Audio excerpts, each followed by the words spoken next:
Assalamualaikum warahmatullahi wabarakatuh. Saya Muhammad Syahid Izzat bin Muhammad Nozi, C21A2282. Saya wakil daripada kumpulan 10, daripada kumpulan tutorial WB2 Palang 1. Hari ini saya akan membentangkan tentang dua perkara, iaitu langkah-langkah yang diambil oleh Jabatan Muzium Malaysia untuk menjaga pengurusan sumber warisan, dan yang kedua ialah pendekatan baru atau paradigma yang dilakukan oleh Jabatan Muzium Malaysia. Okey. Menginjak ke tahun 2021, isu pandemik COVID-19 ini masih berlarutan dan menular wabaknya ke seluruh pelosok dunia. Warga muzium harus mencari vaksin bagi mengembalikan semula zaman kegemilangan teras ini supaya tidak terus terkubur begitu sahaja. Oleh itu, pihak Jabatan Muzium Malaysia telah mengambil beberapa inisiatif untuk menguruskan dan mengekalkan tempat mereka semasa berlakunya wabak COVID-19. Okey, perkara pertama yang saya akan terangkan ialah langkah-langkah yang diambil oleh Jabatan Muzium Malaysia untuk menjaga pengurusan sumber warisan di Jabatan Muzium Malaysia. Okey, antara langkah-langkah yang diambil ialah yang pertama, mereka menjalankan Standard Operating Procedure seperti kita tahu, SOP. Jabatan Muzium Malaysia ni telah mengambil panduan keselamatan dan kesihatan dalam mengendalikan operasi muzium mereka. Hal ini disebabkan waktu COVID-19 yang berlaku semasa berlakunya wabak COVID-19 tersebut, seluruh sektor termasuklah di sektor pemuziuman terpaksa ditutup kerana untuk mengelakkan daripada wabak COVID-19 ni terus menular. Jadi Jabatan Muzium Malaysia ni telah mengambil langkah awal, iaitu dengan menjalankan SOP supaya dapat menghalang daripada wabak ini terus tersebar. Dan seterusnya, mereka mengehadkan kapasiti pengunjung. Sebagai contoh, Jabatan Muzium Malaysia telah mengehadkan jumlah pengunjung yang diizinkan dalam tempoh masa tertentu.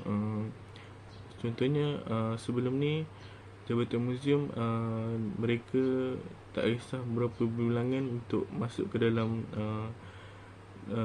muzium mereka, tapi Jabatan Muzium Malaysia ni telah mengehadkan, contohnya dalam tempoh 2 jam hanya 10,000 orang je yang boleh masuk, ataupun 5 jam 50,000, contoh-contoh.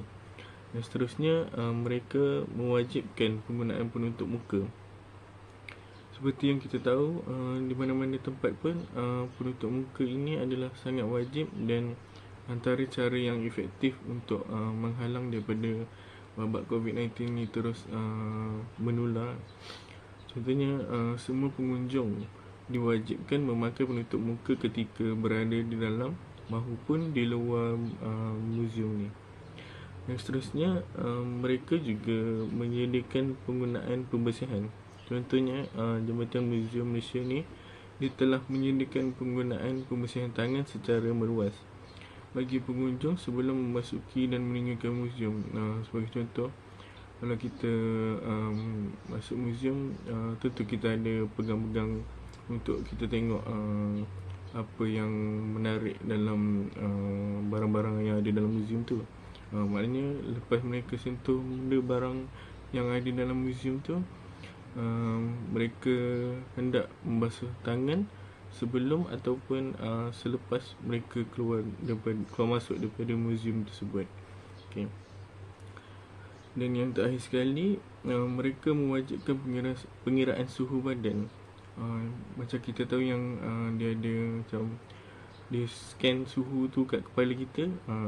Kalau macam dia lebih daripada suhu 36, dinasihatkan tidak boleh masuklah dalam muzium tu, supaya dia takut ada simptom-simptom wabak COVID-19 pada ketika itu. Contohnya, Jabatan Muzium Malaysia telah mewajibkan pengiraan suhu badan bagi setiap pengiraan suhu badan bagi setiap pengunjung yang hendak memasuki muzium. Dia tak kira lah pengunjung itu daripada umur golongan dewasa atau bukan kanak-kanak, semua kena scan suhu tu. Okay. Yang seterusnya saya akan terangkan ialah paradigma, ajakan paradigma ataupun inisiatif baru yang diambil oleh Jabatan Muzium Malaysia dalam menghadapi wabak COVID-19 ni. Okay, antara beberapa paradigma yang dilakukan ialah pertama, mereka meningkatkan pemilihan digital. Contohnya Jabatan Muzium Malaysia telah meningkatkan gejala pemilihan digital untuk meningkatkan accessibility muzium. Misalnya yang kita dapat lihat mereka banyak membuat aktiviti pembelajaran secara online, iaitu dalam talian lah, dan pameran secara online dan panduan lawatan secara online juga. Contoh, mereka telah buat pameran wabak sedunia. Jabatan Muzium ni dia telah buat pameran, banyak pameran yang dibuat sini, tapi yang paling terkenal mereka telah membuat pameran wabak sedunia. Pameran-pameran secara online ni kita dapat juga belajar walaupun secara online. Kita boleh tengok daripada rumah. Kiranya kita tak perlu datang ke Jabatan Muzium Malaysia, kita boleh dapat juga informasi yang kita nak tahu tentang apa yang ada dalam Jabatan Muzium Malaysia ni. Okay, seterusnya mereka melakukan program pendidikan dalam talian. Jabatan Muzium Malaysia telah menghasilkan pelbagai program pendidikan dalam talian untuk memberi akses kepada murid-murid serta pengunjung supaya dapat memahami dan menikmati sejarah dan budaya tempatan. Contohnya program yang mereka buat seperti pembelajaran jarak jauh dan program webinar yang disiarkan dapat menarik orang ramai untuk melibatkan diri dan belajar mengenai sejarah warisan dan sumber warisan muzium. Contohnya mereka telah melakukan, tak silap saya, bicara kurator. Kurator tu bicara kurator tu dibuat oleh staf-staf yang berada di Jabatan Muzium Malaysia. Mereka banyak memberikan pendidikan ataupun apa yang kita nak tahu tentang Jabatan Muzium Malaysia, mereka akan jawab satu persatu. Okay. Yang seterusnya, mereka menggunakan sebaiknya media sosial yang ada. Misalnya Jabatan Muzium Malaysia menggunakan platform sosial untuk menarik minat dan pengunjung dapat mengetahui sedikit mengenai muzium dan warisan yang ada di Jabatan Muzium Malaysia. Contohnya mereka ada menggunakan Instagram, TikTok, yang lain-lain lah. Untuk Facebook pun ada untuk kita senang dapat melihat apa yang ada dalam Jabatan Muzium Malaysia ni, apa yang aktiviti yang dilakukan oleh Jabatan Muzium Malaysia. Sebab sekarang zaman digital, so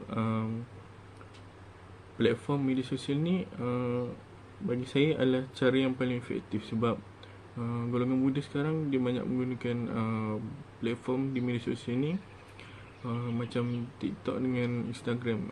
Mereka banyak menggunakan platform media sosial itu untuk mencari maklumat dan mendapatkan info-info yang bermanfaat untuk mereka. Yang seterusnya, yang terakhir, kerjasama antara pelbagai sektor. Okay, kerjasama antara pelbagai sektor ni, contohnya Jabatan Muzium Malaysia saling bekerjasama bukan sahaja dengan syarikat IT untuk membuat iklan lah.